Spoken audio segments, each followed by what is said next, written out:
नमस्कार। बिहान इंडिया में आज हम मौजूद हैं चुनावी चर्चा में सिंघौरा ग्राम, गया लोकसभा क्षेत्र के सिंघौरा ग्राम में। और आज हमारे साथ सिंघौरा ग्राम के निवासी मौजूद हैं। हम आज उनसे चर्चा करेंगे। आज जीताराम मांझी यहाँ से एनडीए के प्रत्याशी अभी प्रचार करके निकले हैं। आज हम यहाँ के गांववासियों से, सिंघौरा गांववासियों से बातचीत करेंगे। क्या लगता है, चुनाव के मुद्दे क्या हैं और जीताराम मांझी जी को लेके उनकी चर्चा क्या है, और हम इसी कड़ी में बातचीत करेंगे। दादा, क्या नाम हुआ आपका? शंभू शरण सिंह। क्या लगता है, जीताराम मांझी जी अभी यहाँ से गए हैं, यहाँ से प्रचार करके गए हैं, एनडीए के प्रत्याशी हैं, मोदी जी के प्रत्याशी हैं और हम पार्टी के प्रत्याशी हैं। क्या लगता है इस बार? 3 बार वो चुनाव हार चुके हैं। 3 बराबर जीतेंगे, बहुत अच्छी बात है। चूँकि जो हमारे प्रधानमंत्री हैं वो इस तरह से वो काम कर रहे हैं, कोई ऐसा घर नहीं है जहाँ के कुछ न कुछ नहीं दे रहे हैं। तो जनता उनसे बहुत प्रभावित है और जीतेंगे, बहुत भारी बहुमत से जीतेंगे। मोदी जी तो कहते हैं अब की बार 400 पार, अब की बार 400 पार। वो कह रहे हैं कि सीट जो है अब की बार 400 पार है। आपको लगता है कि अब की बार 400 पार होगा? हाँ, चूँकि टीवी पर हम देखते हैं, हर जगह से रुझान से पता चलता है कि 400 पार हो जाएंगे। एक सवाल है नौजवानों का। नौजवान ये कह रहे हैं पूरे बिहार के, या कल ही एक डेटा आया है, जो एक रिसर्च होती है CSDS के रिसर्च से ये डेटा आया है कि नौजवानों के बीच में एक समस्या जो है बेरोजगारी की, ये बड़ी समस्या है। इस पे मोदी जी ने बहुत अच्छा काम नहीं किया है। नहीं लगता आपको कि बेरोजगारी इस पूरे चुनाव का एक मुद्दा होना चाहिए? बच्चे जो है बेरोजगार भटक रहे हैं और महंगाई इतनी बढ़ी हुई है। नहीं, महंगाई तो कोई समझ में आ रहा है।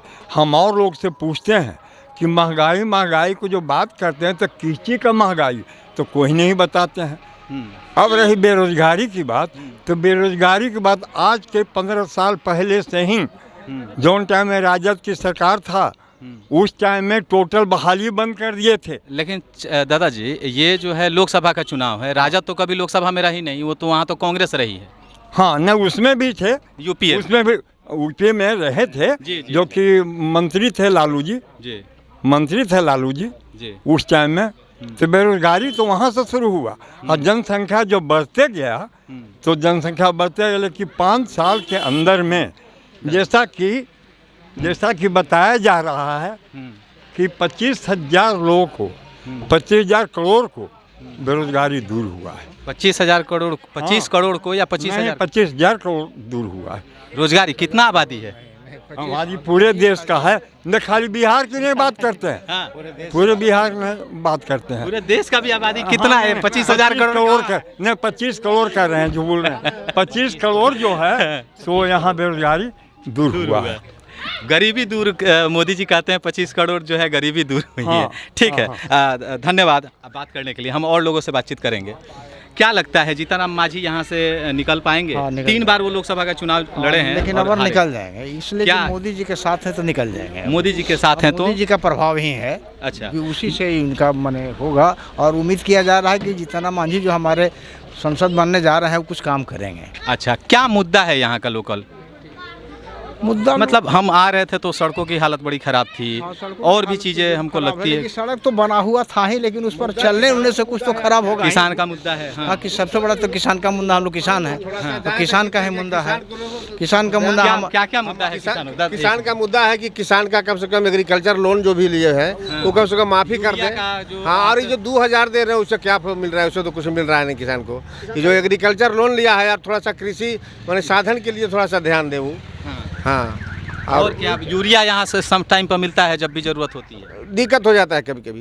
पिछले साल तो दिक्कत हो गया था, इस साल दिक्कत नहीं हुआ है। जो 6,000 दे रहे हैं वो भी कुछ फ्री सेल जो था सब हम लोग के ठीक था। जो 6,000 जो मोदी जी दे रहे हैं साल भर में, वो भी हमको बंद हो गया है। मेरा तो बंद है बहुत दिन से, 2 साल से बंद हो गया है। सबको नहीं बंद हुआ है, किसी को पति पत्नी के है तो बंद हो गया है। और बहुत सारा ऐसा मिल रहा है कि जो किसान है ही नहीं उसको भी मिल रहा है, समझे ना? वो डेटा का गड़बड़ी है, मतलब वो जो ऑडिटिंग की गड़बड़ी है। लेकिन ये बताइए कि एक चीज़ और है, मोदी जी अगर कहते हैं मोदी जी के साथ हैं, हम इनसे पहले पूछ लेते फिर आते हैं। मोदी जी ने कहा कि परिवारवाद एक बड़ी समस्या है, और बिहार में यहाँ लोकसभा क्षेत्र में जो प्रत्याशी हैं वो हम पार्टी के हैं, वो खुद पार्टी के मुखिया हैं, विधायक हैं, सांसद का चुनाव लड़ रहे हैं, बेटा मंत्री हैं, समधन जो है विधायक हैं इसी गया से। क्या लगता है ऐसा क्यों है कि मोदी जी एक तरफ तो कहते हैं कि परिवारवादी होना खराब चीज़ है, फिर ऐसे लोग को उनके कैंडिडेट क्यों बनाया जा रहा है? ऐसे लोगों को कैंडिडेट बनाया जा रहा है इसके चलते कि कुछ लोग मान लिया ये हैं अपवाद रूप में हैं, लेकिन कम ही पाए जाएंगे। ये जो हमारे मोदी जी के संग में जो भी पार्टी सटा हुआ, चिराग पासवान भी हैं, वैसे ही हैं, हाँ, अपने भी हैं, लेकिन- पहले पिताजी भी थे, हाँ, चाचा जी भी कम थे, है। अभी बहनोई हैं, हाँ। तो अपवाद नहीं है। पूरे भारत भर में अगर देखेंगे तो टीडीपी आप देश बचाने के लिए थोड़ा सा नेता जब अच्छा मिल रहा है, लोकल मिल रहा है, काम कर रहा है, तो उसमें कोई देश बचाने के लिए देश ऐसे कदम- बचाने के लिए कभी कभी कहने का मतलब अगर मछली खाते हैं तो कांटा भी कभी कभी निगलना पड़ता है। तो आप ये कह रहे हैं इनडायरेक्टली कि ये सारी जो पार्टियां हैं, रीजनल पार्टियां, ये सारी मछली की कांटा है? नहीं, मछली कांटा की बात नहीं है। कभी हाँ, मछली कांटा तो है ही, लेकिन कभी कभी जब देश बचाने के लिए जब जरूरत पड़ता है तो उसको मिला लेना पड़ता है, क्योंकि नहीं मिलाएंगे तो ऐसे विपक्षी हैं कि देश को ताप जाएंगे, हमारे नवजुवकों को सोच देंगे, सबको राइफल बंदूक पकड़ा देंगे। ये कम से कम कुछ न कुछ कर रहा है ताकि युवक को जो है ना, नवजुवक, उसको कुछ मिलेगा। इसलिए कभी कभी अपवाद में आपने कहते हैं कि राइफल और बंदूक थमा हाँ, देंगे, थमा। कैसे? इस ऐसे कि कहने का मतलब कि कोई मनो मुद्दा पर बात नहीं होता है। ठीक है, बेरोजगारी बहुत अच्छा मुद्दा है, लेकिन आप उतना दिन रहे, 70 वर्ष रहे, आप कहाँ आप समस्या को हल कर दिए? अभी तो यही लग रहा है कि खाली आप अपने अपने परिवार के घर भरे और सब आज पकड़ा रहे हैं। अब है कम से कम ये कुछ तो मान ली कि प्राइवेट विभाग है चाहे सरकारी विभाग है, कुछ भी मिल रहा है। अब सरकारी नहीं मिलेगा, प्राइवेट ही ऐसा जगह है कि योग्य जो रहेंगे वो मिलेगा। अब आरक्षण की बात आता है, आरक्षण यही सब कारण से होता है कि फलना दे रहा है तो मोदी जी को भी लाचारी देना पड़ेगा, इसलिए कि कुर्सी पर रहना है, देश को बचाना है। तो क्या करें, वो अगर फ्री बांट रहा है, केजरी फ्री बांट रहा है, तो उसके चलते इसको भी कुछ न कुछ फ्री बांटना पड़ेगा। नहीं बांटेगा तो कुर्सी पर बैठवे नहीं करेगा तो विकास कैसे करेगा? आरक्षण होना चाहिए या नहीं होना चाहिए? आरक्षण होना चाहिए समय आर्थिक स्थिति के अनुसार होना चाहिए। कहने का मतलब एक समय मिला था, आरक्षण था, लेकिन ऐसे आरक्षण जैसे अब जीताराम मांझी हैं, उनको आरक्षण की जरूरत है नहीं ना? जरूरत है। ऐसे बहुत से लोग हैं, अपने छोड़ देना चाहिए था। और बाकी लोग जो जरूरत है, स्वर्ण हो चाहे हरिजन हो, आरक्षण मिलना चाहिए था गरीब वर्ग को भी। और जैसे अभी आयुष्मान बन रहा है, क्या मनो स्वर्ण बनने चाहे और बहुत धनवान में बाप माई का जो ओल्ड होता है उसको आयुष्मान की जरूरत नहीं है, वहाँ राशन कार्ड आ जाता है बीच में। अब बताइए, आप जानते होंगे कि हर माई बाप को बेटा बाहर कर दे रहा है, उसका अपना 400 रुपया जो पेंशन मिलता है उससे काम चलेगा?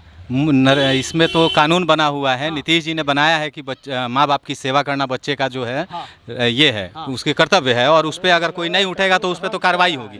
अगर कोई इस तरह का कंप्लेन होगा तो उस पर कार्रवाई होगी। लेकिन आप कह रहे थे अभी ये आरक्षण पे फिर से आप बोल रहे हैं, आरक्षण कैसे होना चाहिए, किस तरह से होना चाहिए? आरक्षण आर्थिक स्थिति पर होना चाहिए, आर्थिक स्थिति पर, जाति पाति पर नहीं होना चाहिए।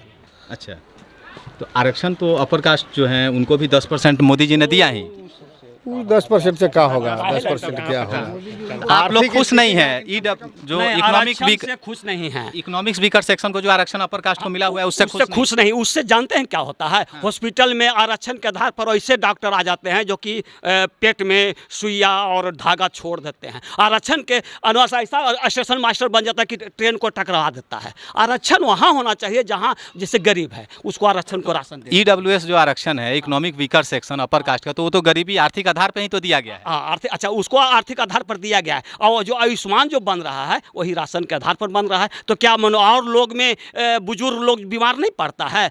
वो कंगाल नहीं है। बीमारी ऐसा फैक्टर है कि हर आदमी को घर बेचा देता है। बेटा अगर जो नहीं ध्यान देगा, ध्यान नहीं देता है। अब सब कोई जानता है कि एक समय आता है कि बेटा ध्यान नहीं देता है, अपना कमाई के चक्कर में रहता है, उसको देना चाहिए। आयुष्मान बना, राशन एक मुद्दा नहीं रखना चाहिए आयुष्मान के लिए। अच्छा, हाँ, अभी कह रहे थे कि आरक्षण जो है आर्थिक आधार पे होना चाहिए, आपका भी यही मानना है कि आर्थिक आधार पर होना चाहिए? आर्थिक आधार पर होना चाहिए। तो आर्थिक आधार पे EWS आरक्षण तो है ही पहले से, तो कम है। अच्छा, EWS आरक्षण को बढ़ा देना चाहिए। सर्वे करें कि क्या बने की स्थिति है। अच्छा, आप ये कह रहे हैं जो मोहन भागवत जी 2015 में कहे थे कि आरक्षण का समीक्षा होना चाहिए, आप यही कहना चाह रहे हैं कि आरक्षण का समीक्षा होना चाहिए? हाँ। क्या होना चाहिए, क्या लग रहा है आपको, क्यों ऐसा कह रहे हैं? नहीं, इसलिए कि कहाँ उसका कहीं तो कुछ नहीं देख रहे हैं हम लोग। नौकरी उकरी में जो आरक्षण हम लोग को दिए सौर्य जाति के, तो कहाँ कुछ देख रहे हैं हम लोग। हरिजन लोग बहुत करोड़पति हो गए आरक्षण से हर जन अगर 5 किलो 10 किलो अनाज मिलने से इन लोग करोड़पति हो नहीं गए। आरक्षण जो है हाँ, हाँ। आरक्षण जो है हाँ।